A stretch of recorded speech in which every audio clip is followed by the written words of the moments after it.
Thanks. Look, let me first thank Julian. Might not seem like a lot of work, but actually organizing these events take quite a lot of time.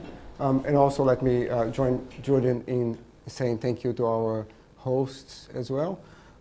What I want to do today is to some extent share some of my, what Julian talked about, the research I've done over the last, well, I was going to say nearly 2 decades, but actually it's more than 2 decades now, on auction and market design. But I guess something that's slightly different from standard academics. I actually have had a very extensive industry experience in actual design, right? And so, markets range from electricity to gas, to infrastructure, ports, rail, and so on, but also some very interesting markets, for instance, dairy, which might not come across as maybe a very exciting field for market design, but there you go. I've worked on market design issues for the dairy industry. And this work was not only in Australia, but and in the region, New Zealand, but also in Asia, in Europe, in the US, and of course in Latin America. So what I'm planning to do today is to give you an overview of the theory, okay? Because everything we do is essentially based on some theoretical principles, right? Give you a sense of what the conceptual framework is, and then I will go through some examples. And then I have a couple of case studies as well. Okay, so we'll see how it goes for time. So in terms of, let me start out by saying that the debate about contracting out and competitive tendering was really played out in the 1990s, and I don't really want to revisit that today. Okay, so if you dislike that idea, I just ask you to kind of forgive me and be patient for the next next hour or so. Today is really about the micro issues, really, how you design, right? And so, we've made these decisions about introducing competition in, say, electricity generation, right?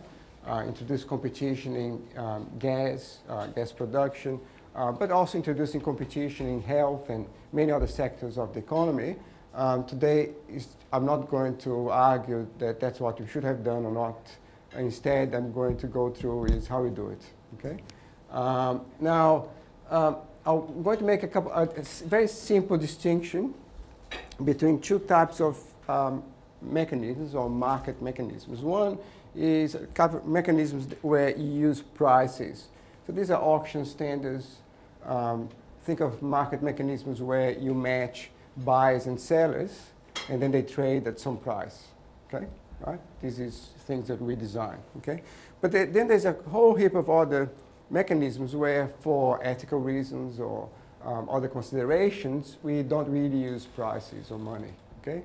And then I'm talking about matching, for instance, organ donors to recipients, students to schools, and children to child care centers, right? The young parents here, they know what I'm talking about. All these are markets where, for one reason or another, don't want to charge people for those matching, right? So we need to find another criteria to allocate, say, to match organ donors to organ recipients and so on. And in fact, this was the subject of the 2012 Nobel Prize, which was awarded to Al Roth and to Lord Shapley. And if I have time at the end, I'll cover some of that material as well.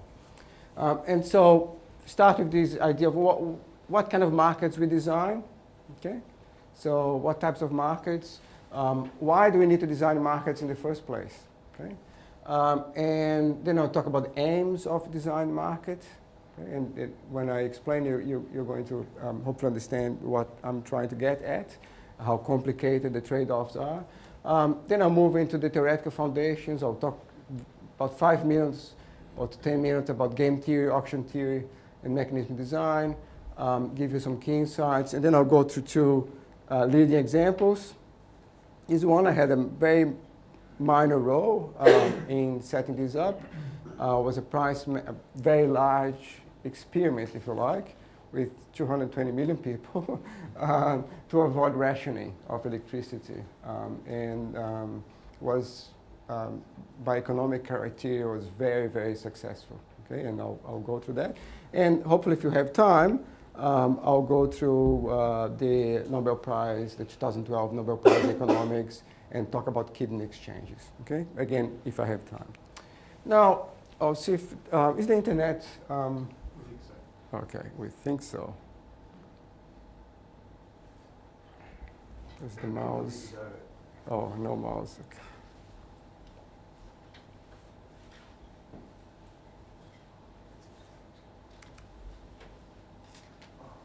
We think no.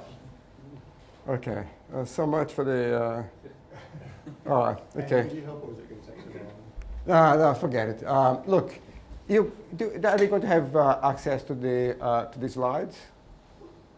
These people are going to be able to. Yes. Yeah. So we copy and paste the URL and just watch and have a laugh because you will.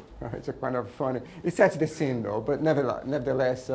I won't say anything else. I'll let you watch later tonight. All right, now talk about types of market mechanisms. Of course, auctions for the allocation of public resources. So we're talking about the spectrum of frequency for mobile telephony. I mean, we just had the auction of the spectrum frequency that was freed up by switching from analog TV to digital TV. We had a bunch of spectrum there that was essentially freed up, and the government then used a well-designed auction by a former colleague from Maryland who is known as a clock auction, and the government raised about $2 billion. But using auctions in Australia to allocate the spectrum is not really new. They started using it in late 1990s for the 2G, for the PCS auctions in late 1990s. But also, don't only think about auctions of spectrum frequency, but say, or just actually finish a job on auction design or market design for the allocation of exploration licenses for oil and gas. Okay? At the moment, the mechanism that is used to allocate licenses for oil and gas is what we call beauty contest. Sounds kind of exciting, but it's not. What it is essentially companies submit the bids, but those bids essentially constitute some promises of how much they're going to invest in exploration. So in the case of oil and gas, exploration might be the number of holes they're going to drill and the intensity of the drilling. Okay. Now we think that this type of competition creates is socially wasteful. Okay, because people tend to promise too much, and so instead it was part of the legislation but not really implemented. The government decided to implement that now. They're going to use an auction mechanism to allocate exploration licenses for oil and gas in mature areas. Okay, and so think of any public resource can be allocated to an auction. But also, if you think about the flip side of the auction, is essentially a tender. So an auction typically allocates the object for sale to the bid of the highest bid, correct? A tender allocates the contract or to the supplier with the lowest bid. The economics of it is completely symmetric, okay? So a tender is simply an auction upside down, okay? And so the analysis we do for auctions is the same as the analysis we do for tendering.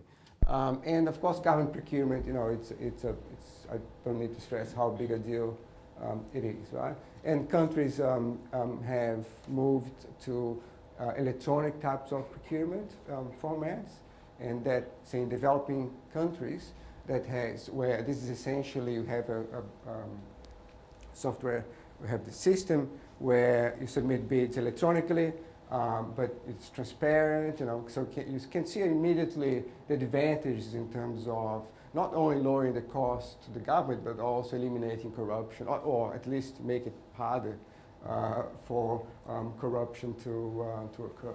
So these have been, again, government procurement around the planet has been impacted by auction design principles.